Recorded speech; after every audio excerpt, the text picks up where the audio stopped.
నమస్కారం అండి. ఈరోజు మేము హైదరాబాద్ నుంచి ప్రయాగ్రాజ్ బయలుదేరిపోతున్నాము. కుంభమేళ స్నానం చేసి అలాగే వారణాసి ఈశ్వరుని చూసుకుని వద్దామని చెప్పేసి బయలుదేరుతున్నాము. 4ంటికి బస్సు టైం అవుతోంది. సరే, వచ్చాక మిగిలిన విషయాలు మాట్లాడుకుందాం. మధ్యలో కుంభమేళ ఎలా వెళ్ళాలి అన్నీ కూడా మీకు వివరిస్తూ చెప్తూ ఉంటాను. మళ్ళీ బస్సు ఎక్కాక కలుసుకుందాం. ఇదేనండి ఎల్బీ నగర్లో మమ్మల్ని చేసుకున్నటువంటి బస్సు. ఈ బస్సు కూడా కుంభమేళకి వస్తుంది. కాకపోతే ఈ బస్సులో మేము వెళ్ళట్లేదు. మా బస్సు నెంబర్ 1006. సో ఎల్బీ నగర్లో మమ్మల్ని పికప్ చేసుకొని అవుటర్ మీదుగా తీసుకొచ్చి మేడ్చల్ దగ్గర ఆపారు. ఇంకొక బస్సు సిటీలోంచి వస్తుంది. ఆ బస్సులో మేము ఈ బస్సు కూడా మాతో పాటు ప్రయాణిస్తామని చెప్తున్నారు. అలాగే ట్రావెల్స్ ఉన్నది మరొకది ప్రయాగ్రాజ్ మమ్మల్ని తీసుకెళ్లే బస్సు. ఇప్పుడు బస్సు ఇది బస్సు లోపల ఉన్నది. కింద సీటింగ్, పైన బెర్త్ ఉంది, స్లీపర్. ఇది టోటల్గా బస్సు లోపల ఇంటీరియర్. ఇంకా చూడండి, నిజామాబాద్ 124 ఉంది. ఇక్కడ మా బండి ఆపాడు పిల్లల కోసం అని చెప్పేసి. ఇది మన యాక్చువల్గా శ్రీ తులసి. ఈ బండిలో వెళ్తాం మనం. అన్ని బండ్లు కూడా ఇక్కడ ఆపారు. చాలా వరకు కూడా ఎస్వీఆర్ అవన్నీ కూడా ఉన్నాయి. సంధి ఫ్యామిలీ డాబా పర్లేదు. ఆ ఫుడ్ మేము తెచ్చేసుకున్నాం, మేము తినేసాము. డిన్నర్ కంప్లీట్ చేసుకున్నాం, బయలుదేరుతున్నాం. డే 2 అండి. ఉదయం 7:40 మహారాష్ట్రలో నాగపూర్ దాటాక సైడ్కి ఆపారు. ఫ్రెష్ అవ్వడానికి అందరికీ కూడాను. ఫ్రెష్ అయ్యి మళ్ళీ తిరుగు ప్రయాణాన్ని కొనసాగించాలి. ఇతనే మన క్లీనర్, మన బస్సుకి ఈయన వేరే క్లీనర్ అండి. నాగ్పూర్ దాటాక మధ్యప్రదేశ్లోకి ఎంటర్ అయ్యాము. మధ్యప్రదేశ్లో ప్రస్తుతం సియోని అనే ప్రాంతంలో ఉన్నాము. ఇది కన్యాకుమారి శ్రీనగర్ హైవే అండి. సియోని అనే ప్రాంతంలో ఈ ఘాట్ చాలా సుందరంగా ఉంది. రోడ్డు కూడా చాలా బాగుంది. అలాగే ఈ అడవిలో ఉండేటువంటి వన్యప్రాణులు బయటికి రాకుండా రోడ్డు మీదకి వచ్చేయకుండా కావాలి. ఆ సైడ్ ఉన్న డివైడర్ మీద కూడా షీట్ లాగా ఏర్పాటు చేశారు. చాలా బాగుంది, సుందరంగా. మధ్యప్రదేశ్ దగ్గర ఉండేటువంటి ఈ ఘాట్ పేరు ఎవరికైనా సరే తెలిస్తే కామెంట్ రూపంలో పెట్టండి. ప్రయాగ్రాజ్ వెళ్ళే వాళ్ళందరూ కూడా చాలామంది చూపించారు. సరే, ముందు కొంచెం తీద్దామంటే ఘాట్ కదా అని చెప్పి డ్రైవర్గా చెప్పడంతో నేనున్న సీట్లోనే తీయడం జరుగుతోంది. చాలా బాగుంది ఈ ప్రదేశం. మధ్యాహ్నం సమయం 2 గంటలు అవుతోందండి. మైహార్ పహాడీ విలేజ్ దగ్గర ఉన్నాము మధ్యప్రదేశ్లో. ఇక్కడ లోపల ఉన్న వారందరికీ కోసం లంచ్ కోసం అని బస్సు ఆపారు. తినేవారందరూ కూడా తింటున్నారు. మా లంచ్ అయితే మేము బస్సులోనే కంప్లీట్ చేసేసుకున్నాం.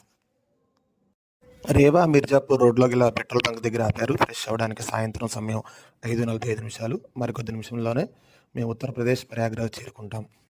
ఈ ప్రయాణంలో మాకు ఎక్కడ ట్రాఫిక్ జామ్ తగలలేదు. హ్యాపీగా వెళ్ళిపోతున్నాం కదా అనుకున్నాను. బంధావా అనే ఏరియాలో రేవా రోడ్లో ఉంది ఇది. ఇక్కడ టోల్ గేట్ అండి. టోల్ గేట్ దాటాక మాకు ఆపోజిట్లో దాదాపు 5 కిలోమీటర్ల మేర ట్రాఫిక్ జాము. అలాగే పాపం అంతసేపటి నుంచి వాళ్ళు అలా వెయిట్ చేస్తున్నారు. 5 కిలోమీటర్లు అంటే నిజంగా చూస్తే అమ్మో, నేను ముందుకెళ్తే ఎలా ఉంటుందా అనిపించింది. చూడాలి, ఇక ముందుకెళ్ళి హరహర మహాదేవ్ శంభో శంకర్ అనుకుంటూ వెళ్ళిపోవడమే. మన చేసేది ఏం లేదు. దాదాపు 5 కిలోమీటర్లు ఈ ట్రాఫిక్ జామ్ ఏర్పడిందంటే చూడండి, అది వాళ్ళు ఎప్పటి నుంచో ఉన్నారో ఏమిటో మరి.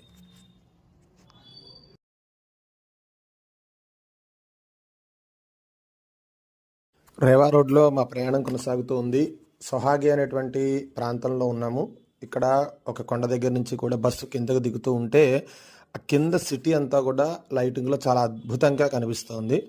ఆపోజిట్లో ఇంటికి వెళ్ళిపోతున్న వాళ్ళ వెహికల్స్ అవి కూడా బాగా కనపడుతున్నాయి. బాగా గమనించింది ఏంటంటే మహారాష్ట్ర యూపీ బళ్ళ కన్నా టీఎస్ ఏపీ బళ్ళు చాలా ఎక్కువగా ఉన్నాయండి. ఇది మీరు నిజంగా వస్తే మీకు అర్థమవుతుంది, తెలుస్తుంది కూడాను. చాలామంది కర్ణాటక టీఎస్ ఏపీ బళ్ళు మాకు చాలా కనిపించాయి. ఆపోజిట్లో కార్లు అవి కూడాను. వారందరూ కూడా ప్రయాణం చేసుకుని ఇంటికి వెళ్ళిపోతున్నారు కాబోలు. వాళ్ళ వెహికల్స్ అవి కూడా మాకు చాలా కనిపించాయి. కొంచెం ధైర్యంగా కూడా ఉంది, మన వాళ్ళు కూడా ఉన్నారు అని చెప్పేసినని.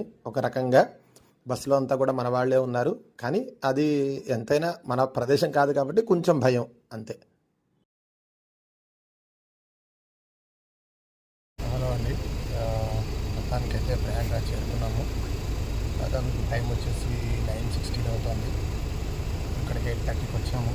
సో ట్రాఫిక్ అలా సాగుతూ ఉంది. 25 కిలోమీటర్స్ ఇంకా రిమైనింగ్ ఉంది. 51 మేము వెళ్ళాల్సిన డెస్టినేషన్కి చూపించిన టైం ఉంది. 2-3 టైమ్స్ ఇప్పటికే మారిపోయింది. మళ్ళీ చేంజ్ అవుతుందో తెలియదు. ప్రయాగ్రాజ్ సంగం స్టేషన్కి వెళ్ళి చేరుకోవాలి. రేపు ఎర్లీ అవర్స్ 3 o'clock అక్కడ సంఘంలో త్రివేణి సంఘంలో స్నానానికి రేపు పర్మిషన్ ఉంది.